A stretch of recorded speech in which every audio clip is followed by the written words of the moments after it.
Hari ini di bawah bimbingan Roh Kudus, kita akan melihat prinsip penting yang akan membantu kita memahami karakter Allah yang penuh kasih tetapi juga kudus. Ini akan membantu kita melihat bagaimana Allah berhubungan dengan umatnya. Kita akan mulai dengan prinsip pertama, umat Allah adalah kota suci, tempat kediaman Allah. Perjanjian Lama menggambarkan Allah sebagai juru selamat tetapi juga sebagai pahlawan perang. Sebenarnya justru dengan menjadi pahlawan perang yang memusnahkan kuasa si jahat, ia menjadi penyelamat umatnya. Hal ini dinyatakan dengan jelas dalam nyanyian Musa. Tuhan itu kekuatanku dan mazmurku, ia telah menjadi keselamatanku, ia Allahku, kupuji dia, ia Allah Bapakku, kuluhurkan dia.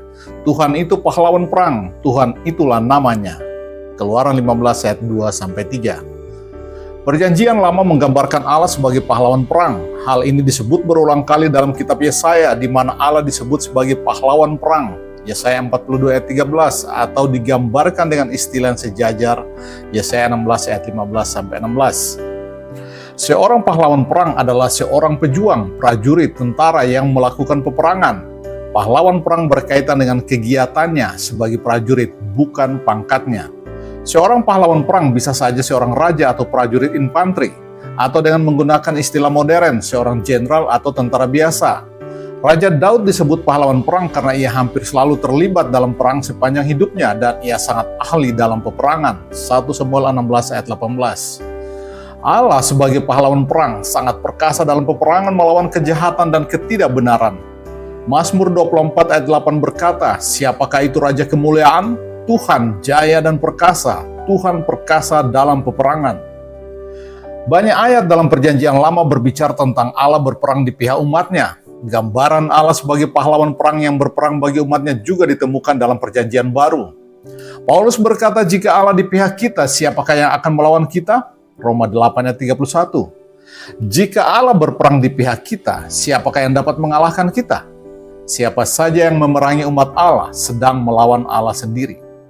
Pertimbangkanlah nubuatan istimewa yang dicatat di Wahyu 19 ayat 11-16 tentang kedatangan Tuhan dari surga untuk memusnahkan segala kuasa gelap dan kejahatan yang berkumpul di bumi, untuk melawan Dia dan umatnya.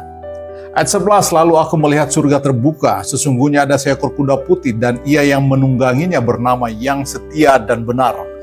Ia menghakimi dan berperang dengan adil, dan matanya bagaikan nyala api, dan di atas kepalanya terdapat banyak mahkota, dan padanya ada tertulis suatu nama yang tidak diketahui seorang pun kecuali ia sendiri. Dan ia memakai jubah yang telah dicelupkan ke dalam darah, dan namanya adalah Firman Allah. Dan semua pasukan yang ada di surga mengikuti dia, mereka menunggang kuda putih dan memakai lenan halus yang putih dan bersih. Dari mulutnya keluarlah sebilah pedang tajam yang akan memukul segala bangsa, dan ia akan menggembalakan mereka dengan gada besi, dan ia akan memeras anggur dalam kilangan anggur, yaitu kegeraman murka Allah yang Maha Kuasa. Dan pada jubah dan pahanya tertulis suatu nama, yaitu Raja atas segala raja dan Tuan di atas segala tuan.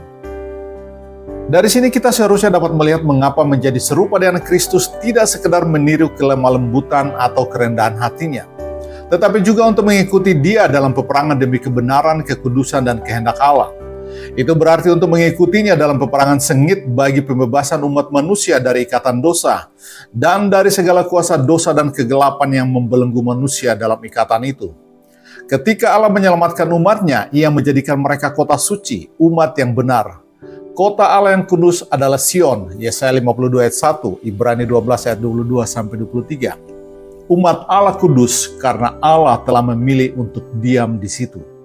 Mazmur 135 ayat 21 berkata, "Terpujilah Tuhan dari Sion, Dia yang diam di Yerusalem." Haleluya. Umat Allah ialah tempat kediaman Allah. Paulus berkata kepada jemaat di Korintus, "Tidak tahukah kamu bahwa kamu adalah bait Allah dan Roh Allah tinggal di dalam kamu?" 1 Korintus 3 ayat 16, 1 Korintus 6 ayat 19. Kota Allah yang suci adalah miliknya yang khusus. Di Mazmur 48 ia disebut kota Allah kita ayat 1 dan kota Tuhan semesta alam ayat 9. Demikian juga Yesus menyebut Yerusalem kota Sang Raja Besar Matius 5 ayat 35. Orang-orang Kristen atau umat Allah adalah sebuah kota seperti Bukit Sion yang terletak di atas bukit yang tidak mungkin tersembunyi dan menyinarkan cahaya Allah kepada dunia. Matius 5 ayat 14. Saudaraku, mari kita pahami dengan jelas misi kita di dunia ini. Allah tidak menyelamatkan kita hanya demi keselamatan kita sendiri, tetapi supaya kita dapat menjadi terang bagi mereka yang berada dalam kegelapan. Kita tidak bisa mengelak tanggung jawab ini lalu berkata kepada orang lain, "Jangan melihat kami, lihatlah kepada Yesus. Kami ini cuma sekadar sekumpulan orang-orang pecundang di dalam gereja." Saudara, saya beritahu Anda bahwa sikap seperti itu merupakan suatu penolakan atau ketidaktaatan atas kehendak Allah bagi kita.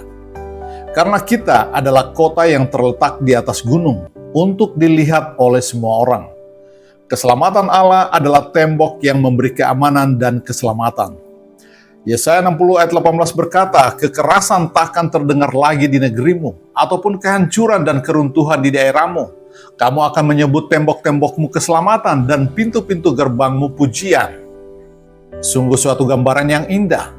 Orang-orang akan datang dan pergi melalui pintu gerbangmu dengan pujian, dengan sukacita, karena temboknya adalah keselamatan, karena Allah sudah menyelamatkan mereka.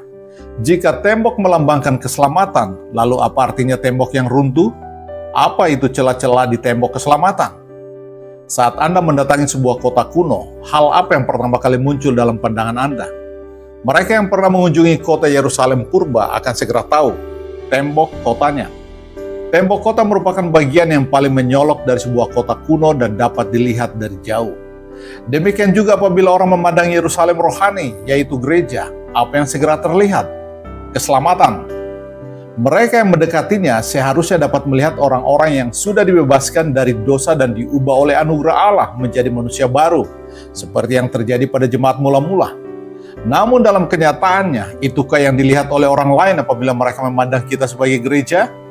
Apakah mereka melihat keselamatan Allah yang mulia di dalam diri kita?